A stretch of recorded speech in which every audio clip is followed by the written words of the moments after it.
I'd like to book in a small lounge in Vegas for the experience. Then the area talk shows, you know, Tom Snyder, Mike Douglas, all leading to Carson. Then if he asks you to come back, I think he will. That should do it. So, you keep Modem out here in line while I work on them droolers at the network. You're a good kid, Corky.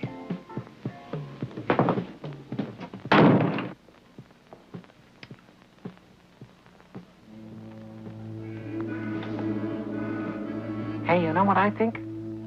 Now, what do you think? We're gonna be a star.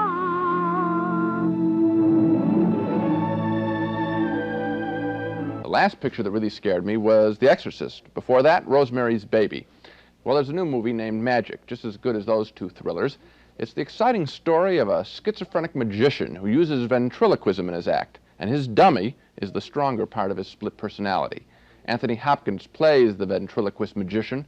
After he hits it big in New York City, he becomes frightened by his success. He runs away to a resort in the woods owned by a woman he had a crush on in high school. Anne Margaret plays that woman. She's unhappily married now, and she's excited to see Hopkins and his wise guy dummy. Oh, my God, he bought that. You thought Peg didn't remember. Ah. You knew who I was, too? Yeah.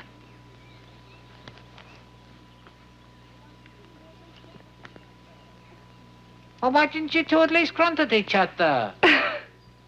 He's just as cute as he is on the tube. Cute? Pharaoh, yes. Sexy, yes. Ronald Reagan is cute. Oh, please, could I hold him just so I'll be careful? Oh, he's heavy. Husky, a bimbo. His lips didn't move. That's because you're not stroking my lever, sweetheart. Oh. Right in there. Ooh, she ghosted me. Ignore him. Go right ahead. Okay. There. Oh.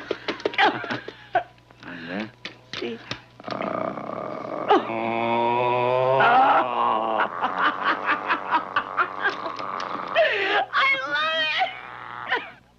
All seems very happy there, except that Corky, Anthony Hopkins, has run away from New York to see Anne Margaret without telling his agent, Burgess Meredith. Meredith eventually tracks Corky down. He realizes his client is a very sick man, afraid of success, and totally dependent on his dummy for strength.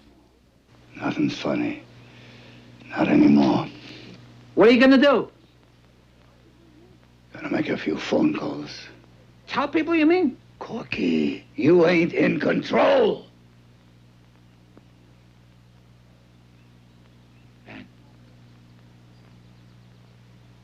You owe me a listen, don't you think?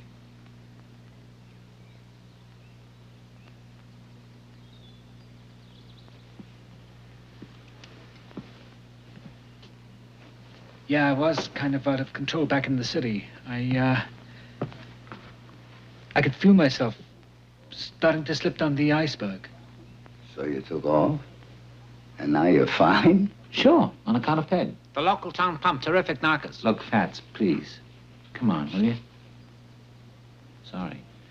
I've known her ever since high school. I never figured I'd have a chance with her, but now everything's changed.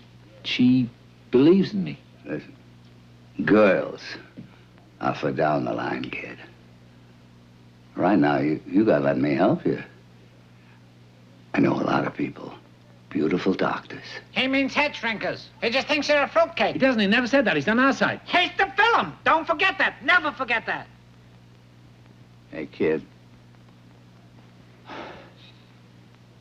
I'm gonna ask you to do something. It's a little something anybody ought to be able to do. Now, if you can do it, fine. We'll forget this whole thing.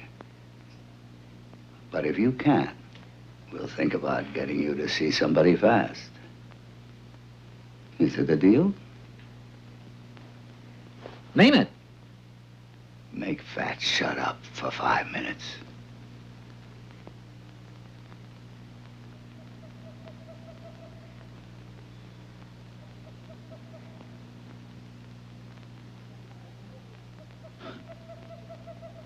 $5 minutes? I can make him shut up for 5 years. Just great. That 5-minute test turns out to be the longest 5 minutes in this guy's life as the film really moves into high gear. Obviously, Corky and Fats can't let the word get out that Corky's a nutcase, so Magic becomes a murderous, R-rated thriller as Corky tries to save himself, even half of himself. Anthony Hopkins is brilliant in his role of Corky. How tough it must have been to act with a 16-pound dummy on his arm. So, good thrills, the rough world of show business, a touching love story. That's all in Magic. For my money, one of the year's best movies. Well, not for my money, Gene. I kind of like the premise during the first hours. They set it up. This guy is schizophrenic. His dummy is the other half of his personality. But then the second hour just works that out. There aren't any surprises. I think there should have been some kind of a twist, maybe something supernatural. Roger, as long as the two of them are on camera, and I can see that, I can almost feel like the blood flowing between this guy and his dummy and his arm. If this guy can make a piece of wood come alive, I can't help but watch the picture. I have to agree with you, but that, I think the credit there goes to Anthony Hopkins. It's a great performance. Richard Attenborough does a good job of directing the picture. I like Burgess Meredith. I thought the general level of the picture was so high that the last half hour just let me down. I wanted something more to happen. I don't think the screenplay does justice to the talent of the people who made the movie. We're getting pictures that we like, but then they dribble off at the end. Well, that's an example with the next picture, I think, which is good until the end. Also split on Magic, the thriller starring Anthony Hopkins as a psychotic magician. Gene thought it was one of the best thrillers of recent years and gives it a yes. I thought it was all too predictable.